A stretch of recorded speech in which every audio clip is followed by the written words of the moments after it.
हमने इसलिए आज ज्ञापन दिया है, 2 दिन पहले एक नमाज़ पढ़ी गई थी जो हमें नहीं मालूम कि वो मुस्लिम भाई कहाँ का था, यहाँ आगरा का था, बाहर का था, लेकिन जो भी आता है बाहर से कहीं से भी आए, किसी को नहीं पता सुप्रीम कोर्ट के क्या आदेश है। उसमें कोई भी आकर नमाज़ पढ़ के चला जाता है। वहाँ के अंदर पर्यटक जो है जो वहाँ खड़े दिखते हैं, इसका मतलब ये है कि उनकी नॉलेज में हो रही है, उनकी सहमति से हो रही है अंदर नमाज़। हमारा कहने का मतलब ये है कि अगर उसमें नमाज़ नहीं होनी चाहिए। सुप्रीम कोर्ट के जब आदेश है तो अंदर नमाज़ होनी नहीं चाहिए। शुक्रवार की नमाज़ की बात है तो शुक्रवार को ये नमाज़ जो आदेश कर दिए हैं सुप्रीम कोर्ट ने, उनका हम सम्मान करते हैं।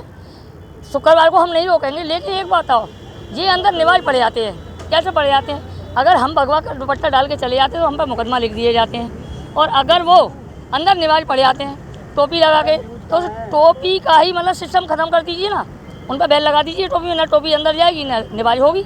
और या फिर हमें परमिशन दे दीजिए कि हमें ये भगवा दुपट्टा पहन के नहीं, हम भी उसमें पूरा आरती कर सकते हैं। एक बात आइए, अगर ये कह रहे हैं कि प्रशासन ये कह रहे हैं कि उसमें उनने माफ़ी मांग ली है, माफ़ी मांग ली है, माफ़ी से ही अगर काम खत्म हो जाता है तो हमें एक माफ़ीनामा लिख के दे रहे हैं, बताओ किसको देना है हमें?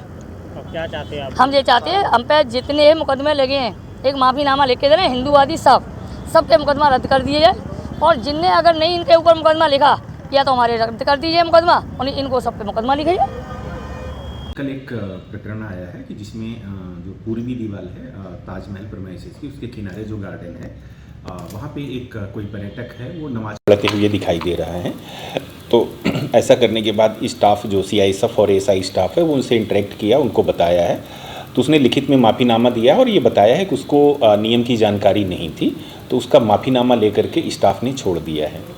पूर्व में भी इस तरह के प्रकरण हुए हैं कि कई सारे केसेस में जिन लोगों को जानकारी नहीं होती है वो माफ़ीनामा दे करके उनको छोड़ दिया जाता है, क्योंकि वो स्वीकार करते हैं कि उनसे गलती हुई है। लेकिन ऐसे भी प्रकरण हुए हैं जिसमें इंसान जोर ज़बरदस्ती करता है और गलती करने के बाद भी इस तरह की वो करता है कि हम करेंगे, ऐसा करेंगे। सो उस केस में हम जो है तहरीर देते हैं थाने में, और ऐसे भी घटनाएं पहले हुई हैं कि जिनमें लोगों को जेल में भी डाला गया है 2 दिन 4 दिन के लिए। तो दोनों तरह के प्रकरण हैं, जो लोग अपनी अनभिज्ञता जाहिर करते हैं और सॉरी बोलते हैं, माफ़ीनामा देते हैं राइटिंग में, उनको स्टाफ फिर फर्दर कोई कार्रवाई नहीं करता, क्योंकि हम दूसरे कार्यों के लिए फिर अपना फोकस करते हैं, तो वो उनको बता करके समझा करके छोड़ दिया जाता है।